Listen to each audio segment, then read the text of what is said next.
Cut. Take it down. Cut. Take it down. Cut. Alright, all locked up. Oops. There's the old me. Alright. This is Wednesday. I did a lot of work on Tuesday, but I didn't record any of it because I can't show you some things. But I get the lab to myself today, pretty much, I think. So we're going to go ahead and use the jig table. I'll take care of Ronell's forks next week. This week is being able to make swing arms, which he also wants as well. I get it. Everybody wants something, right? Yeah, well, I'm going to go ahead and get on this. Let me clean her up.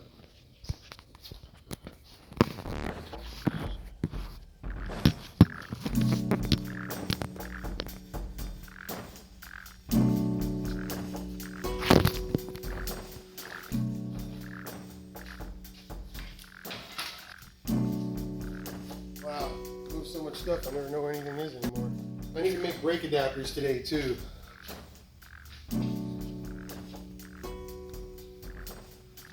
Man, I cut one of these forks at home. I cut it so cleanly that there was just a sliver of this nut sitting on one of my tables.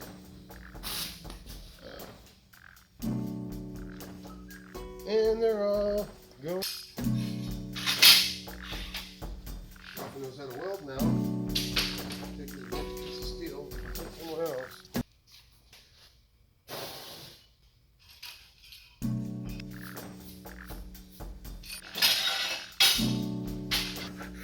Oxygen is an oxidizer. So what that means is it just adds extra molecules to what's already bare. And one of the quickest ways to do that is corrosion. So the quickest way to do that is to have your oily fingers on your nice shiny metal. And as soon as you let go, you've added moisture and oils that are acidic to the metal, thus making it rust. But then again, I live about 20 minutes away from the water, so no matter what I do, unless it's covered in oil, it's gonna do this. Or an AC laboratory such as this. But it doesn't mean that it's always dry in here because we're not always using the place. Sometimes materials we get in have moisture. There's no avoiding it. So what we have to do next is put a big heat exchanger somewhere right around there on the rafters because that's where the heat's going to go, of course. The electrical boxes are there, and then the CNC machines are on the back side. So of course we want the heat exchangers somewhere right around here. Compressor and all that'll go in the back. Sorry, I have ADD, so I get distracted easy. Maybe I have ADD. Maybe I hyperfocus. Now, just so you guys know, I may have built a lot of cars in my day. I may have built a lot of toys too. But other than woodworking for like making consoles and dashboards, and that's about it really, and trim pieces for trunks, I have never used the jig table. I know how to make things, I can do it all the time, but I can't mass produce. So my biggest problem is learning how to do something 10 times, 20 times.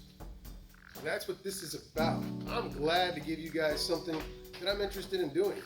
Me and my buddy Royce, I'd like to call him my brother because he called me his brother first. I love that guy.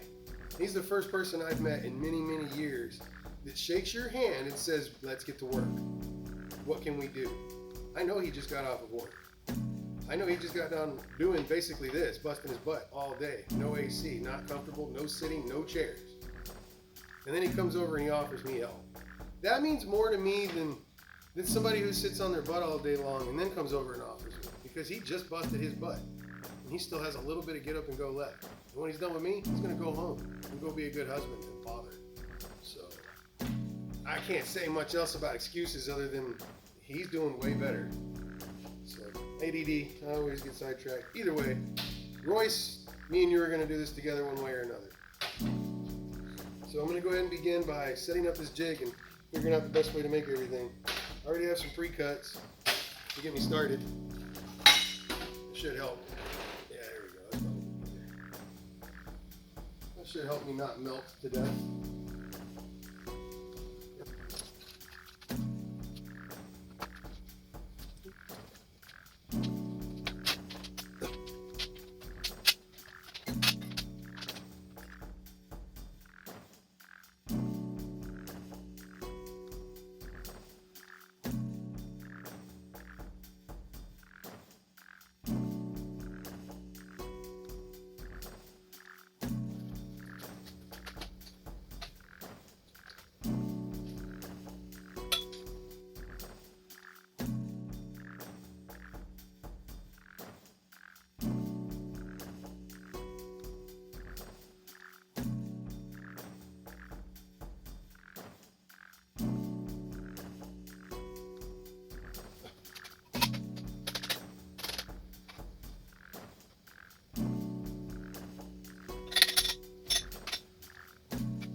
I got my 4 mounts. Now I need to go ahead and take all the sharp edges off of it.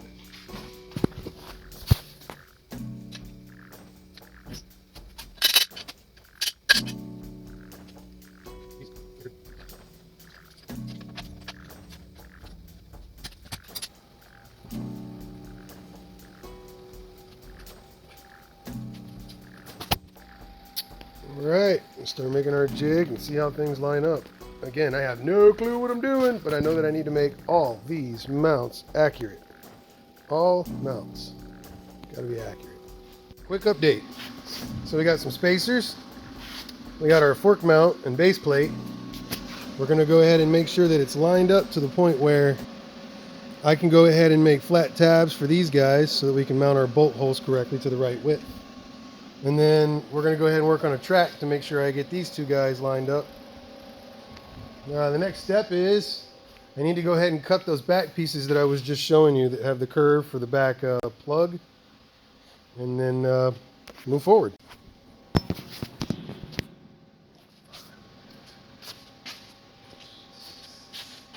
And they're all going to Bug City Fun.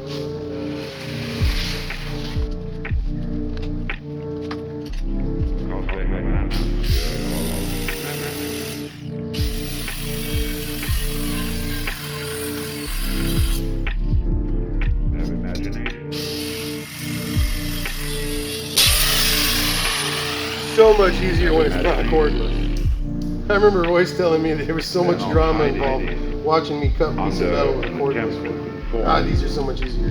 To the ideal of being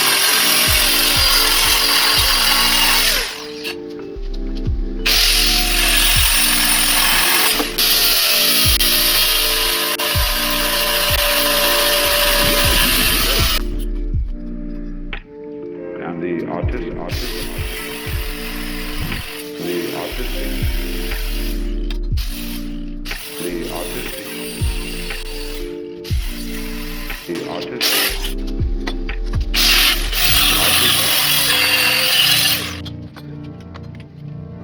there are also people who call relaxed society. A very wonderful sound of people. They're not on edge. I got these two plates. That took 8 minutes. Your very presence around their place is a mess. Alright, so we have, But this looks like 75% of our jig already. I just got to do this part. I got to figure these mounts out for the brakes and the rear axle and maybe the motor mounts. But I know you guys are going to want to use more than just my 1020 motors. I used to use B1109 motors. That's the reason why this even started out, because the mounts aren't the same. There's like a 3mm difference. And yeah, sure, you could add a washer, but you know, I liked the challenge of moving the tabs, so I did. But now I got to make them 20 copies, 30 copies, I don't know, 100 copies. So that's the trick, right? Not to just do one, but to do them all. It also means the quality of an old frying pan that has had long years of use and is just perfect.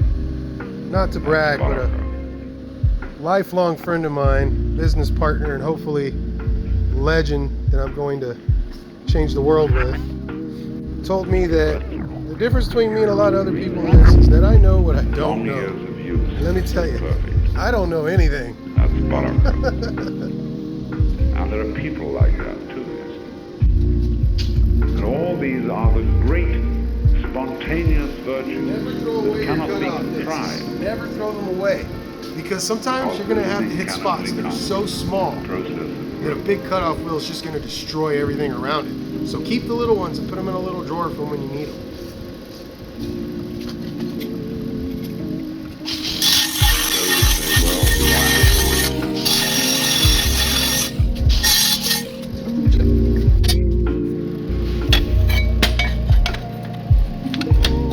Yep, that's enough. But the whole thing is in the waiting. I can just pull it forward or pull it backwards, because that looks like that's almost the halfway point. I prefer that it was touching another end. Can't have everything, can you? Well, what we can do is we can use this as our spot. So I'm going to go ahead and do a little bit more grinding. But it won't be hurried. And then once I'm done grinding, it should be just fine.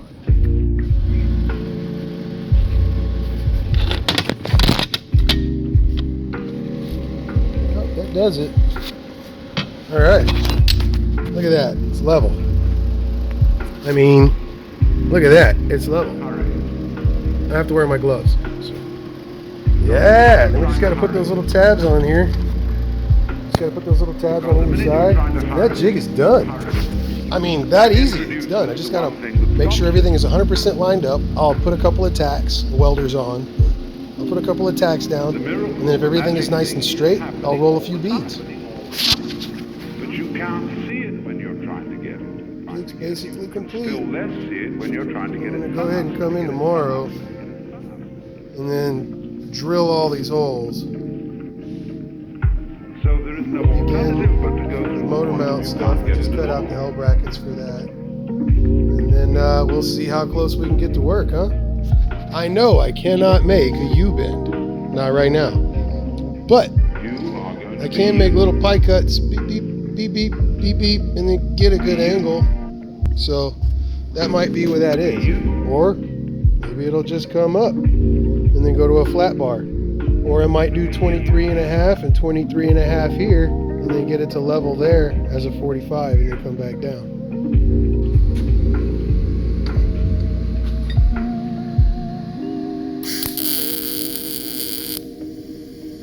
All right, all you hooker faces, end of day one. You can't change it. All your good resolutions. Bombast. Oh yeah, this is happening. This is certainly happening.